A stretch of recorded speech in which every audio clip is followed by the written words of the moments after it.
Hello, ladies and gentlemen, and welcome to Football Manager 2020 with Zebu Nation. That's right, the new hotness is here. It has dropped in the streets, and we're going to take a look at it. The typical warning, this is the beta version, so it's not the full release. They still got some bugs to iron out here and there, and we're probably going to find a few of those bugs as we go through, specifically as they pertain to Major League Soccer. Because, of course, that is sort of my expertise here in Football Manager, not necessarily in real life. If you follow my channel at all, you know that I'm still kind of a casual fan of MLS and just soccer in general.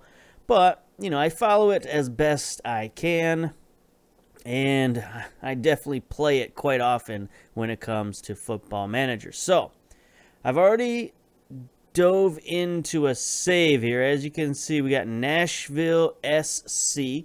We're going to load that up, and, I like to take a look at, when it comes to each iteration of Football Manager, I like to take a look at the new teams that come into MLS, the expansion teams. And Nashville is the one I've chosen for this particular save. And, I'm not going to get too deep into this save. This is just the beta, and I don't want to get burned out on it. So I figured I'd pick Nashville because I don't know if that's a team I definitely want to take once the full game is released. So we'll get a feeling of Nashville and how it looks and how it feels and how it plays and all that stuff. So what's happened so far is I've taken the team. They start in the year 2019, which they don't have a season to play in 2019. All they have to play is the U.S. Cup. That's their only competition. And so the rest of the time you're building your team. But unlike previous versions of FM, I was unable to build my team during that year. The team came pre-built, and I couldn't do anything. I couldn't add new players. I couldn't add new coaches. Nothing worked. So I don't know if that's a bug or a feature. FM's going to have to tell me that. I guess I'll put it up in the forums and see what they have to say about it. The thing is, you take a look at my coaching staff currently. It's okay, but last year it was almost non-existent. I had no scouts, for example, not a single one. All I had was a general manager. And so my scouting was incredibly limited, so when it came time to look for players, I couldn't hardly find any. When it came time for the draft, at the end of 2019, Nashville is involved in a couple of MLS drafts, the waiver drafts and such, the expansion draft, which is a big one, and I couldn't scout it because I had no scouts. So that was a bit of a bummer. Not happy about that. I wasn't able to begin signing any new scouts until after December 2019, and basically even into January, I had a hard time signing these scouts. It still took probably 2 weeks after January 1st for me to start signing some scouts and coaches and players. So it was a bit of a problem. Now we can look at the transfers that I was able to perform.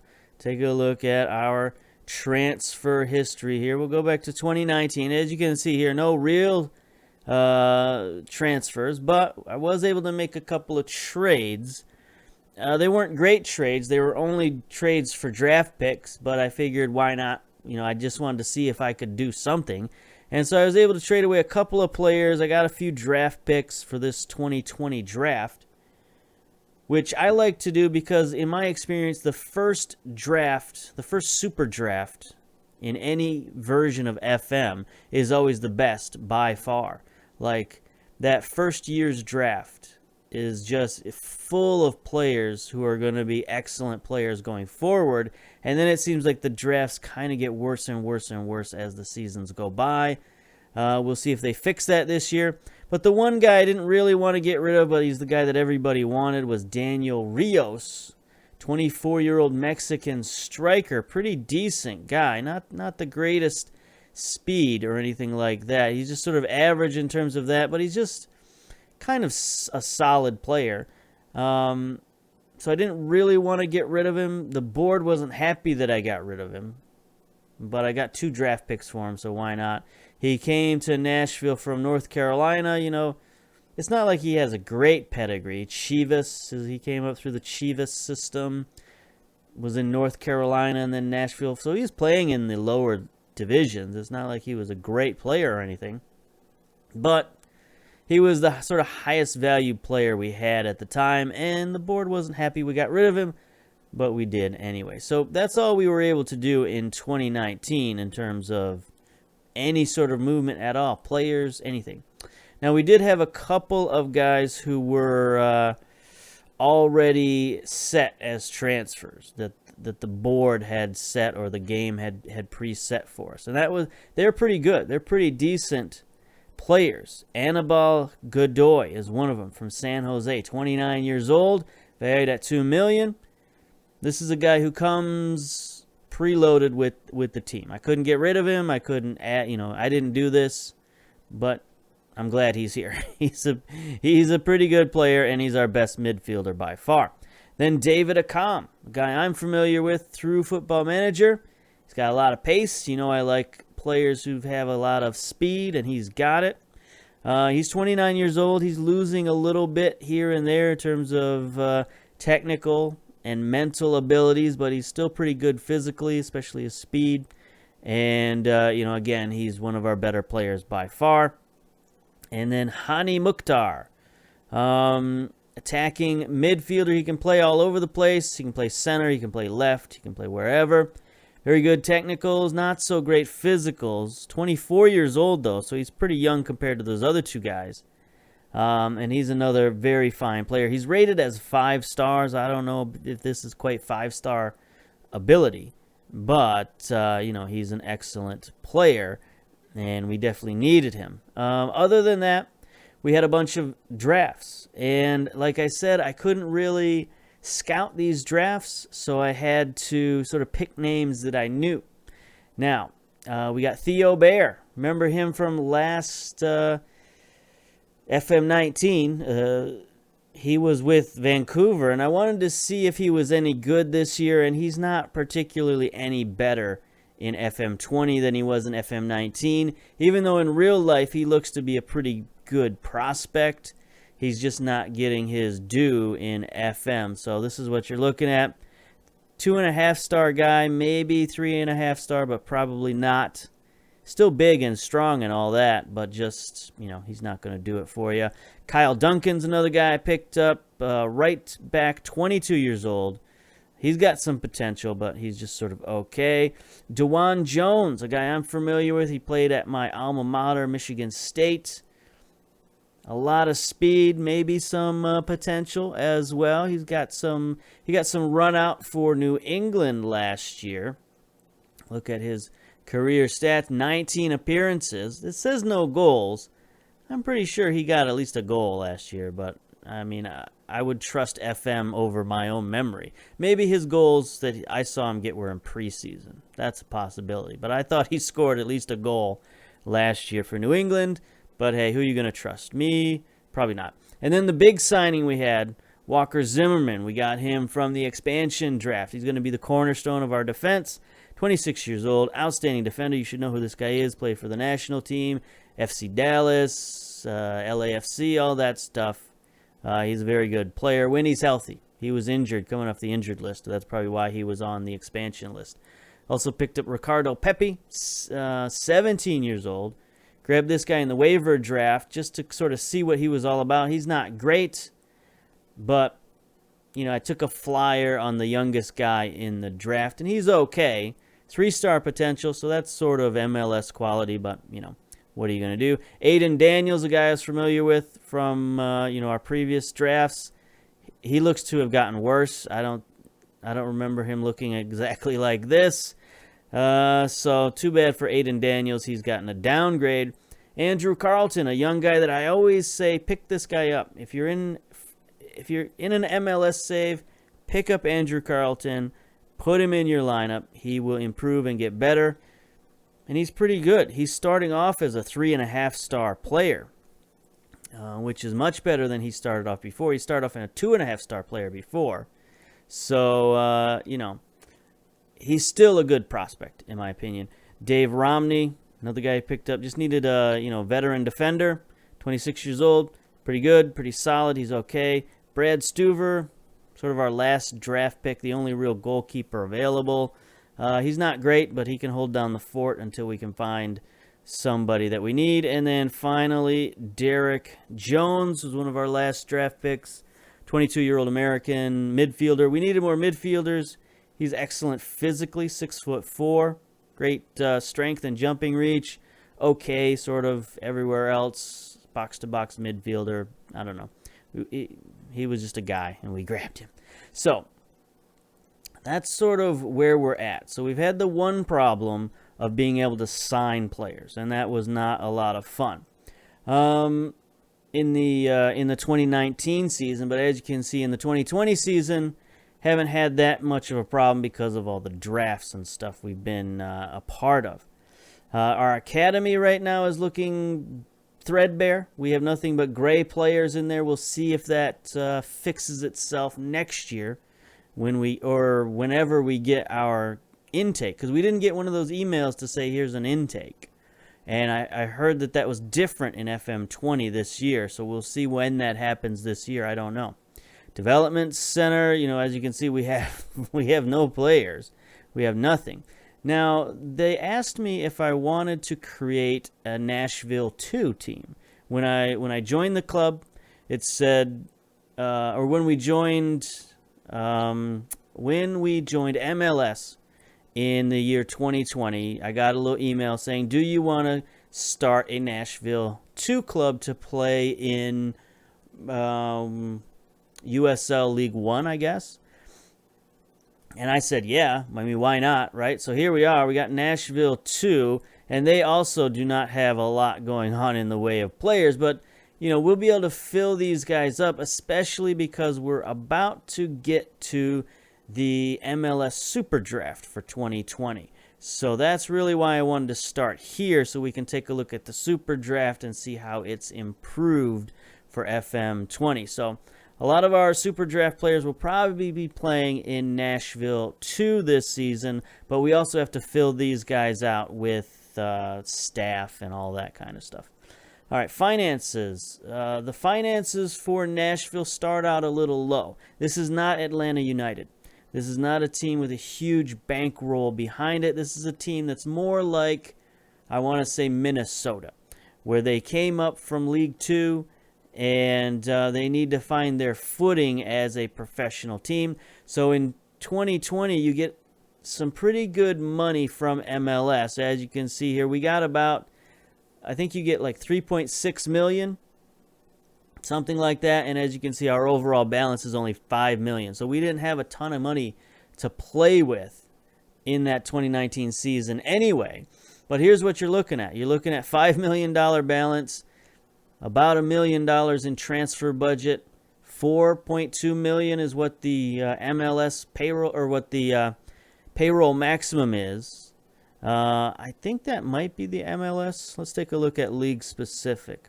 Yeah, 4.24 is the league salary cap, and that's pretty much what they've given us. So budget's a little tight with Nashville. I think if you're going to take an expansion team and you want a bigger budget, you might want to look towards Miami. They will probably have a bigger budget, and I'll probably look at them at some point as well.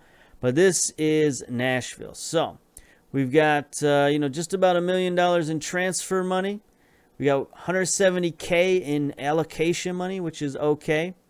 We had to spend a little bit to buy down the contract of Annabelle Godoy. We couldn't do anything about that. That was an automatic thing because he didn't have a designated player contract. So they just said, he's making too much money. You got to use general allocation money. So we started out the year with $425,000, and that was, that's dropped down because of Godoy to $170,000. And we have no targeted allocation money. So that's a bit of a bummer, but we don't really have anybody who's eligible for it. I would have liked to see if it's easier to spend that allocation money in FM 20, because it was nigh on impossible to spend any in FM 19, just because who knows the rules on how to spend targeted allocation money. It's a ridiculous rule, but maybe someday FM will be able to figure it out and make it easier to spend, and just say, this guy's eligible. Would you like to spend targeted allocation money? Yes. Click the button. Maybe someday that will happen, but we'll see. We can't find out now because we got none. So what are you going to do? All right. So let's get to what we're talking about today, which is the draft. And I stopped here at this point. This is January 10th of 2020, because I got this email. The combine starts today. Now, in past years, you'd get an email like this, and it would be of absolutely no use whatsoever. It would be a couple of guys saying they did good or they did bad, and it gave you no hint of how, when, or why they were good. But this is interesting.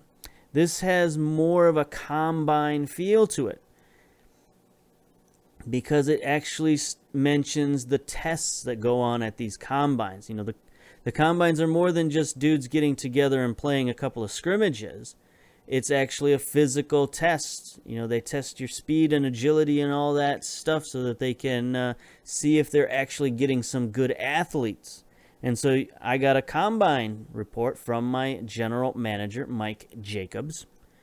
And he says, the first physical test was all about speed. Jake Bradshaw was the best player, with George Sosa and Nick Roberts delivering impressive performance.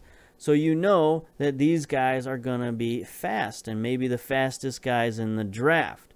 Now, I'm a little dubious about this, because let's look at Jake Bradshaw. 12 pace, 15 acceleration. You're telling me this is the fastest guy in the combine? I'm not so sure about that. That doesn't quite smell right for me.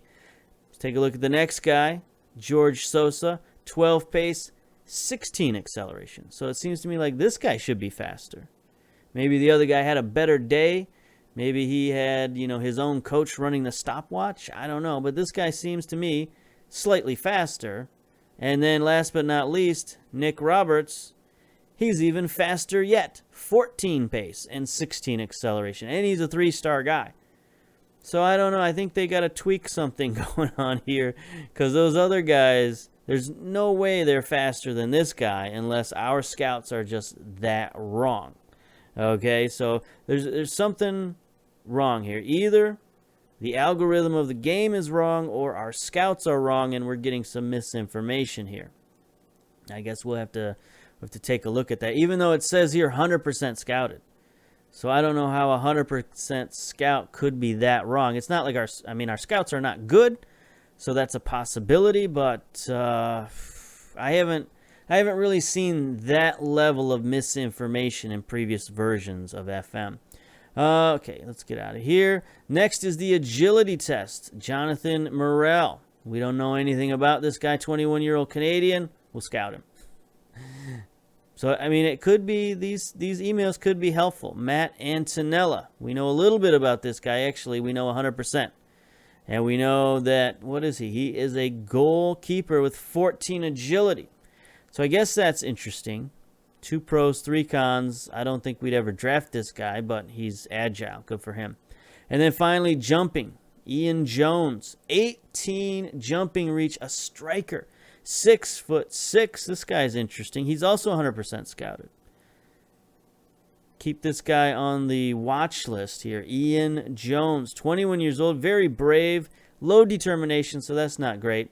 But he's got potential, and he's obviously a monster in front of net when it comes to jumping. So, we got some interesting information. That's good. I like it. It's a good improvement. I'll take it. If it's accurate. The speed thing is a little bit, I don't know. I don't know what we're looking at when it comes to why these guys were at the top of this list. But anyway, the other thing to check with the draft, something that I always check every year to see if it works, is the scouting. Players search, and let's see, conditions declared for the upcoming MLS draft. There we go. Not listed. Yeah. So there we go. We got some players. Look at that. We got a list of players. Hey, go back. What are we doing? What happened? All right, there we are. A little bit of joystick malfunction. So here we go. We actually have a list. That's good. It actually works. You can see there's just not many players that we haven't scouted. So that's another thing that's different from previous years.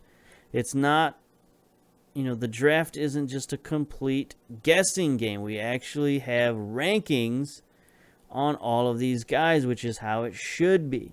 There's no way you can play, major college soccer for 4 years and have, professional scouts not at least have an opinion of you. I mean, I'm sure it happens. I'm sure some guys fall through the cracks and some teams are maybe disorganized. But I think the majority of professional teams, professional scouts, they will know and have an opinion on just about everybody in the draft. So we'll get a scouting report on these guys. Now, I'm a little surprised because our scouting department was in such disarray until like a week ago. So I'm actually surprised that we've got these rankings, but maybe that's something that FM has done to sort of get rid of people's complaints about the super draft, of saying, I don't know who I'm drafting. I don't know anything about these guys. How can I draft them? So it could be just a concession on their part. And if it is, I'll take it. I'm fine. I'll suspend a little bit of disbelief to get the star ratings. Thank you very much. All right. So, let's see. We are going to be playing Inter Miami in the preseason. So that's going to be a fun matchup. Let's see if we can take a look at Miami, what they're all about. They've, they got a way to go. They haven't drafted quite as profusely as we have. Now, they have drafted several players. For example, they did draft Sean Johnson. I remember seeing that one. They drafted 5 players in the expansion draft. Sean Johnson was one of them. I think he was their first pick. Actually, their first 2 picks were goalkeepers, which was strange. They picked Sean Johnson, and then they picked the young goalkeeper, Jimmy Hague, another Michigan State guy. I was going to pick him. Maybe that's why they did. They knew for some reason I was going to pick Michigan State players. But I don't know why you would pick him with your second pick. It baffled me. Threw me for a little bit of a loop there. But anyway, they did what they did. They picked up David Norman, guy from our previous save with Vancouver. So that'll be interesting to see him on there. Look at that. Daniel Henry, also, they picked him up. So, it's like Miami picked up a lot of familiar players. But they still got a way to go to build their roster. They got a bunch of blank dudes in there they gotta get rid of. So we'll see what they do. I think what I'll do here is pause it, and we'll get to the super draft, and we'll see what that's all about. So, pause. Okay, we're back, ready for the draft. But there's one thing I want to show you beforehand. It's an example of what I dealt with in the off season. So I just put out a new ad for a physio. And, these are the people whose name popped up saying they're interested. And look at this one. This one highlighted. Dr. Karen Julius. She's somebody I signed in 2019. And as you can see down in her history, it says Nashville in 2019. But she never showed up on my staff. She never was a physio for Nashville. She just agreed to a contract and never showed up to work, and now she wants to get hired again. So I'm like, no. I mean, even though she's the best physiotherapist by far, I'm not going to hire her again because she just didn't show up, even though it says she did in her history. So, bug report right there. Anyway, Yeah, so we're going to hire somebody else. I forget who. I think Jacob Peterson, maybe? No, absolutely not. Tyson Pace? Yeah, we'll probably hire Tyson Pace to be our new... Yeah, so he did sign up. There he is. 2020, Nashville. Tyson Pace. All right, he's our new physio. Congratulations. Now let's get to the draft. Where is the draft? Here it is. We have the first pick in the draft. And, of course, every team in the league wants to trade for our number one draft pick. Look at this. Everybody. Everyone wants to trade. I don't think we will because, as I mentioned before, this first draft is very good. And we already have 7 draft picks. So I don't think we need extra picks, which is what we'd get out of these trades. Everybody wants to trade like 2 or 3 picks for our first pick, and I don't think that's going to happen. It looks like Inter Miami has already traded their pick because they should have the number 2 pick, but Orlando City is sitting there at number 2. Chicago has 3 of the top 7 draft picks. So that's outstanding. 4 of the top 10 picks. So we should look in future years for Chicago to be a pretty strong team, at least if this draft is any good. Speaking of whether or not the draft is any good, it looks like the UI has not changed much. It's changed a little, but not a ton. And the worst thing is that it doesn't have a drafted equals yes or drafted equals no situation. It really needs to add that. It had that in like FM 16, FM 17, and then for some reason in FM 18, 19, and 20, they've gotten rid of that option, which was the most helpful option they ever had in this game, in the history of this game, was drafted equals yes or drafted equals no. But they've gotten rid of it, so now there's no way to clear out this part of people who have been drafted, unless there's something that I'm just completely missing. Unless, if it's here, let me know. Let me know where it is. But it's not in these conditions. Age, contract, unless its contract status is expired. Can you change this to drafted? No. Fitness, general, drafted. I don't see it anywhere. Scouted, nothing. I got nothing here. So it's mostly the same. You can't modify this at all. So you can look at age and ability. Now, the one good thing is that we have pretty much everybody in the whole draft scouted. So that's good, I suppose. But it doesn't look, again, it doesn't look like there's enough players for this draft. 104 picks left in the draft. Are there 104 players in the draft?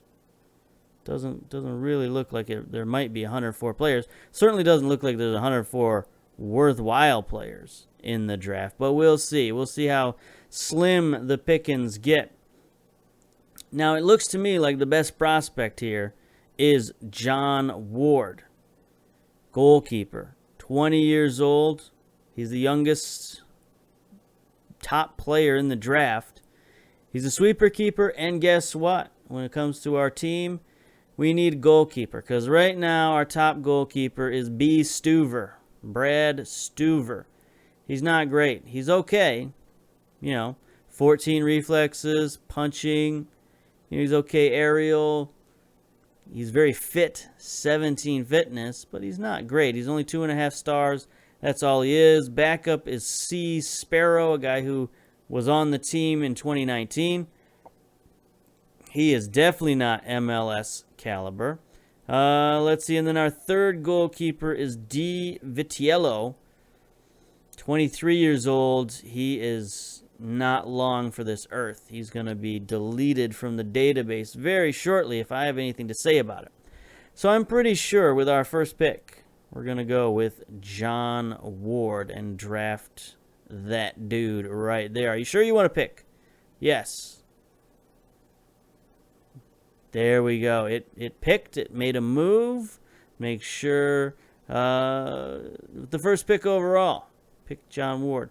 Now, player. We don't have anybody on our player short list, but there we go. You've picked one player, John Ward. Let's skip to our next pick. not going to make any trades here.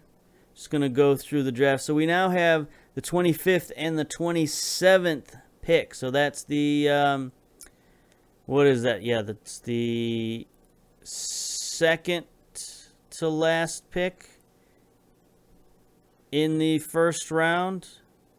And then the first pick in the second round.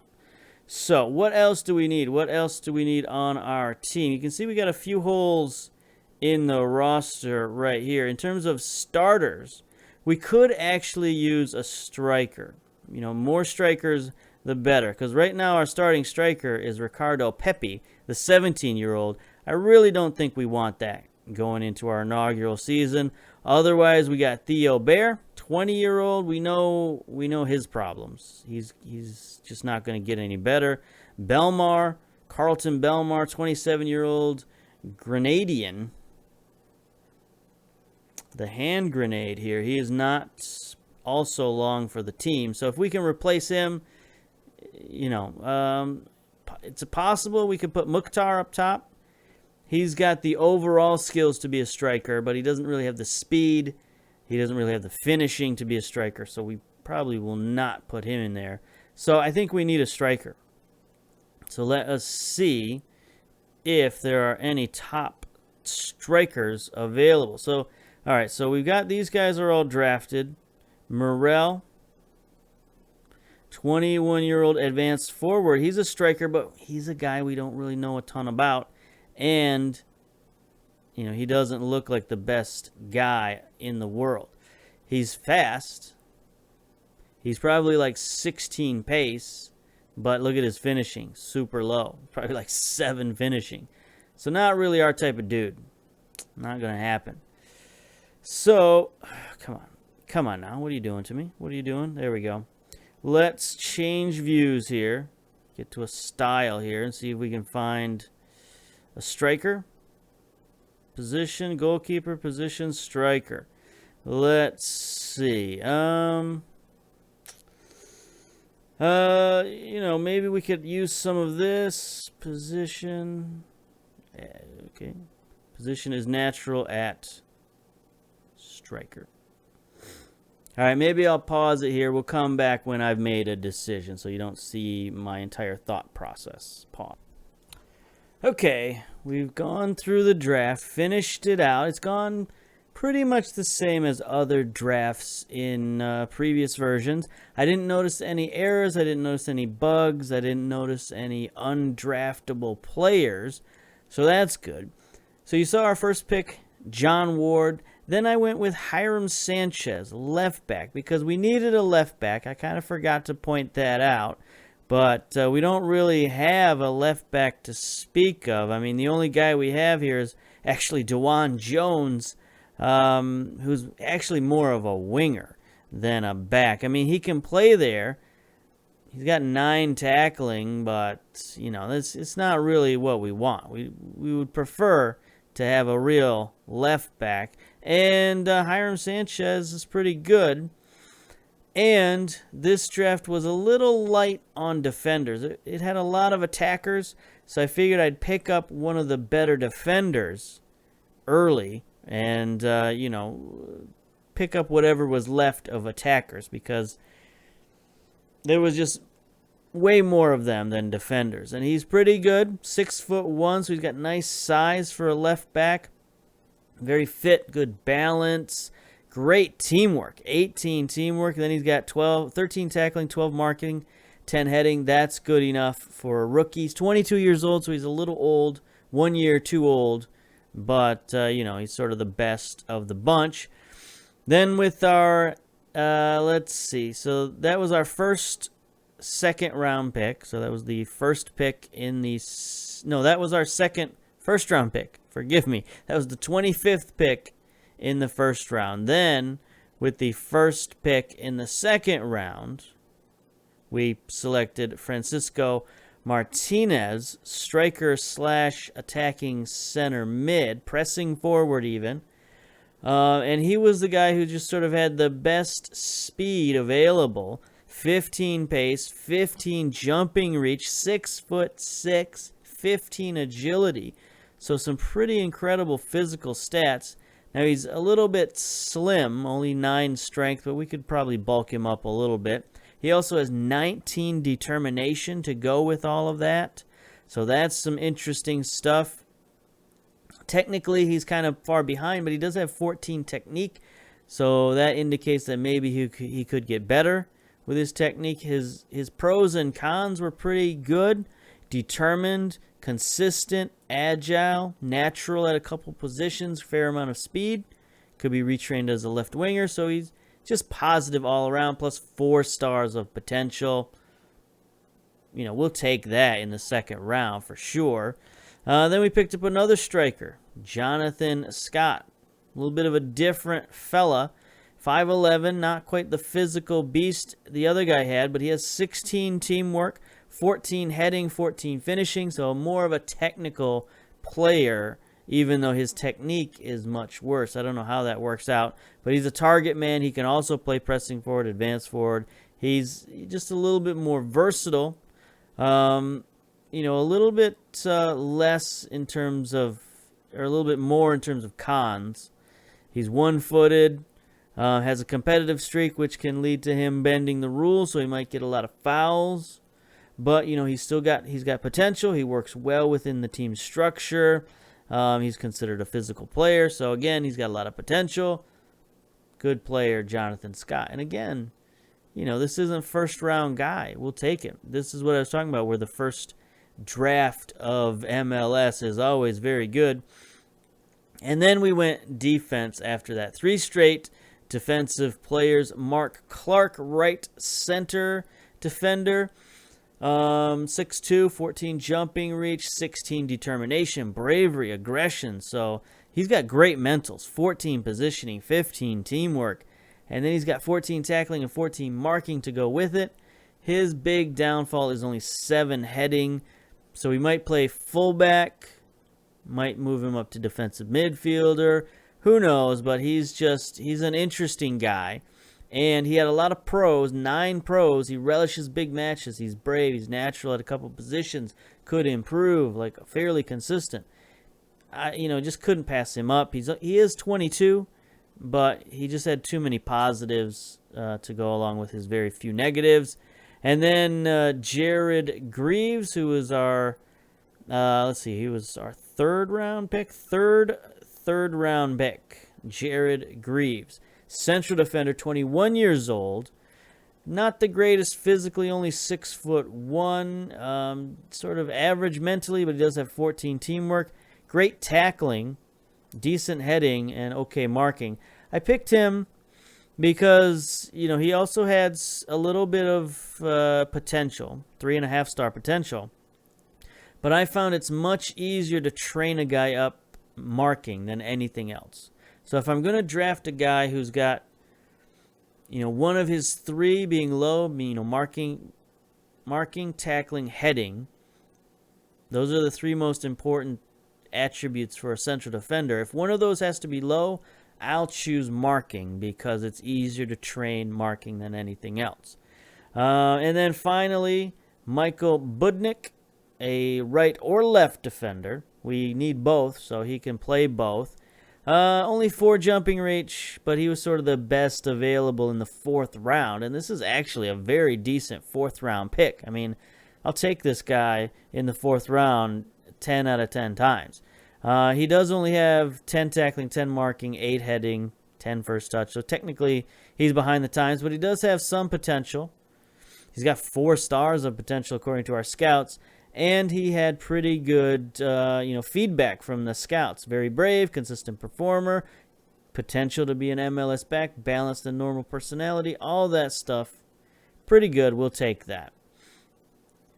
So, as far as MLS draft stuff goes, it's pretty much as you would expect in any other version. It hasn't changed much, but it seems like maybe they've fixed some of the problems, but we'll know in future seasons if they fix some of the other big problems, like not having enough players to finish the draft and, broken players that are undraftable and all that kind of stuff. So we'll see if they fixed any of that stuff or maybe if that stuff was broken because of some of the different leagues and things that I had loaded, you know, the mods, if you will, that I had loaded. I don't know. We'll see. But anyway, I think we're going to end this video here, and then we'll come back and take a little bit of a deeper look at MLS and some of the other stuff going on. So, till next time, we'll see you later. Bye-bye.